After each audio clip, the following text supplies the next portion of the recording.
நாளைய தினம் சக்தி வாய்ந்த வளர்பிறை சதுர்த்தி. இந்த சதுர்த்தியில இந்த ஒரு பொருள சும்மா தூவி விடுங்க. உங்களுடைய கடன் பிரச்சனை அனைத்தும் தீர ஆரம்பிக்கும். கர்ம வினை தீரும். பணம் சேர தொடங்க ஆரம்பிக்கும். உங்களுடைய அனைத்து விதமான பிரச்சனைகளுக்கும் முற்றுப்புள்ளி வைக்கக்கூடிய ஒரு எளிமையான விஷயம்.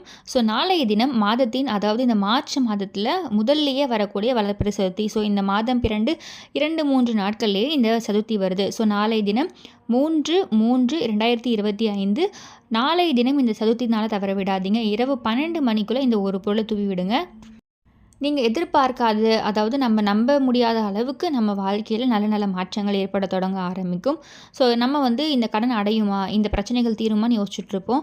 பட் அந்த முடியாத ஒரு விஷயம் கூட கண்டிப்பாக சாத்தியம் முடியும். அப்படிப்பட்ட ஒரு சக்தி வாய்ந்த விஷயம்தான்.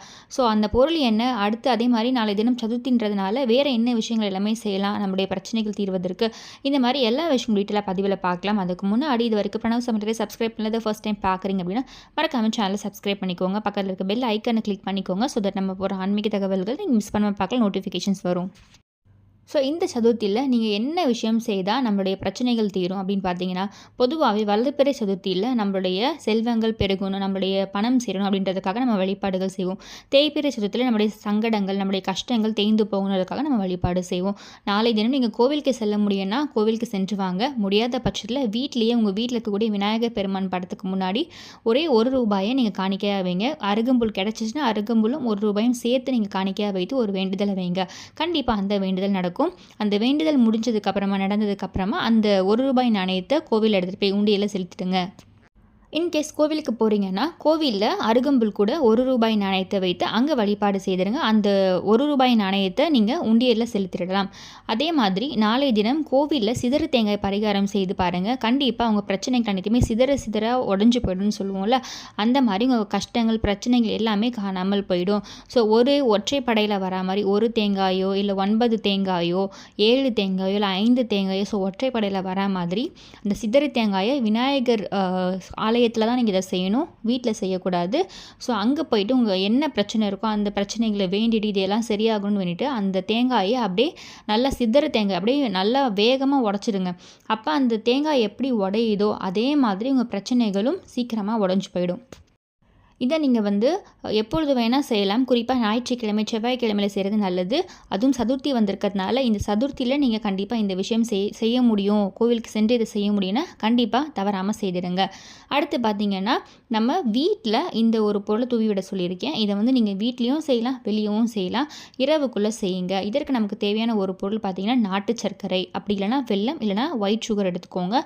இதை கொஞ்சமாக தூளாக்கிக்கோங்க. இப்போ நீங்கள் பகல் நேரத்தில் வெளியே போகிறீங்கன்னா இன்னும் உங்களுக்கு ஈஸியாக இருக்கும். மண்பாங்கான இடம், மரத்துக்கடியில் தூவி விட்டு வந்துடுங்க. தூவுறதுக்கு முன்னாடி உங்களுடைய கடன் தீரணும், என்னுடைய கர்மவினை தீரணும், எனக்கு பணம் சேரணும்னு வேண்டிட்டு தூவி விட்டு வந்துடுங்க. அங்கே எறும்புகள் சாப்பிடும். ஸோ எறும்புகள் நமக்கு ஆல்ரெடி தெரியும், நம்ம விநாயகர் பெருமானை எறும்புகள் வடிவாக தான் நம்ம சொல்லுவோம். எறும்புகள் சாப்பிட்டா விநாயகர் பெருமானே சாப்பிட்டா தான் நம்ம ஐதீகம். அப்போ அந்த எறும்புகள் சாப்பிடும் பொழுது உங்களுக்கு பல லட்சம் பேருக்கு நீங்கள் அன்னதானம் செய்தால் உங்களுக்கு என்ன பலன் கிடைக்குமோ அந்த பலன் உங்களுக்கு கிடைக்கும் எறும்புகள் சாப்பிடும் பொழுது. இதை நீங்கள் தினமும் செய்யலாம். ரொம்ப பிரச்சனை இருக்குது அப்படின்றவங்க 15 நாள் தொடர்ந்து செய்யுங்க. அந்த 15 நாட்களுக்குள்ளேயே உங்களுக்கு மாற்றம் தெரிய ஆரம்பிக்கும். அடுத்து பார்த்தீங்கன்னா, இந்த 15 நாள் செய்ய முடியல அப்படின்னு நினைக்கிறவங்க எப்பொழுதெல்லாம் உங்களுக்கு வாய்ப்பு கிடைக்குதோ, எப்பொழுதெல்லாம் தானம் செய்ய முடியுமோ அப்பொழுதெல்லாம் நீங்கள் செய்யலாம். பறவைகளுக்கு செய்யலாம், விலங்குகளுக்கு செய்யலாம். ஸோ இதை பறவைகள் சாப்பிட்டாலும் சரி, விலங்குகள் சாப்பிட்டாலும் சரி, அதே மாதிரி எறும்புகள் சாப்பிட்டாலும் சரி, எது சாப்பிட்டாலுமே உங்களுக்கு பலன் கிடைக்கும், உங்களுடைய கர்ம வினை தீரும். இந்த பிறகு நீங்கள் கஷ்டப்பட்டுட்டு இருக்கீங்க, ஏதாச்சும் ஒரு வகையில் கஷ்டம் இருக்குன்னா அதற்கு காரணம் கர்ம வினை. அந்த கர்ம வினை தீர்ந்தாலும் உங்களுடைய பிரச்சனைகள் எல்லாமே படிப்படியாக தீரும். இந்த எறும்புகளுக்கு நீங்கள் செய்யக்கூடிய இந்த தானம் அப்படின்றது கண்டிப்பாக உங்களுடைய கர்ம வினையை படிப்படியாக தீர்க்க ஆரம்பிக்கும். நம்பிக்கையோடு செய்யுங்க. இதை நீங்கள் செய்யும் பொழுது எந்த நேரம் வேணால் செய்யலாம், இந்த நேரம் செய்யக்கூடாது, இந்த நேரம் செய்யலாம், இந்த மாதிரி எந்த ஒரு விதிமுறையும் கிடையாது. எப்பொழுது வேணால் நீங்கள் செய்யலாம். இப்போ வேலைக்கு போகிறீங்க, கடைக்கு போகிறீங்க, எந்த டைம் போகிறீங்களோ அப்போ அங்கே மரம் இருக்கும், மண் இருக்கும். ஸோ அங்கே அதை தூவி விட்டு வந்துடுங்க. இன்கேஸ் இதை செய்ய முடியல பகல் நேரத்தில் நினைக்கிறவங்க இரவு தூங்கத்துக்கு முன்னாடி செய்யுங்க. உங்களுடைய நிலை வாசலுக்கு வெளிப்பக்கமாக அந்த பொருளை தூவி விட்டு வந்துடுங்க. இரவு நேரம் அப்படின்றதுனால அந்த மரத்துக்கடியில், செடிகளுக்கு அடியில் நீங்கள் போகிறது பூச்சிகள் எல்லாம் இருக்கும். அதனால் அந்த டைமில் போக வேணாம். வாசலுக்கு வெளியே செய்தாலும் ஓகே. முடிஞ்சவங்க பகல் நேரத்தில் செய்யுங்க. முடியாத பட்சத்தில் இரவுக்குள்ளே நீங்கள் இந்த ஒரு பொருளை தூவி விடுங்க. நாளை தினம் கண்டிப்பாக இந்த விஷயத்தை செய்யுங்க. முடிஞ்சவங்க தினமும் செய்யுங்க. கண்டிப்பாக உங்கள் வாழ்க்கையில் இருக்கக்கூடிய அனைத்து விதமான கடன் பிரச்சனை, பண பிரச்சனைகள் தீர ஆரம்பிக்கும்.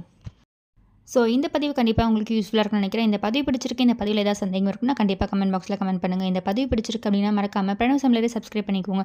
பக்கத்தில் இருக்க பெல் ஐக்கனை கிளிக் பண்ணிக்கோங்க. ஸோ தட் நம்ம போகிற ஆன்மீக தகவல்கள் நீங்கள் மிஸ் பண்ணாமல் பார்க்கலாம், நோட்டிஃபிகேஷன்ஸ் வரும். மீண்டும் இன்னொரு நல்ல பதிவில் உங்களை சந்திக்கிறேன். நன்றி.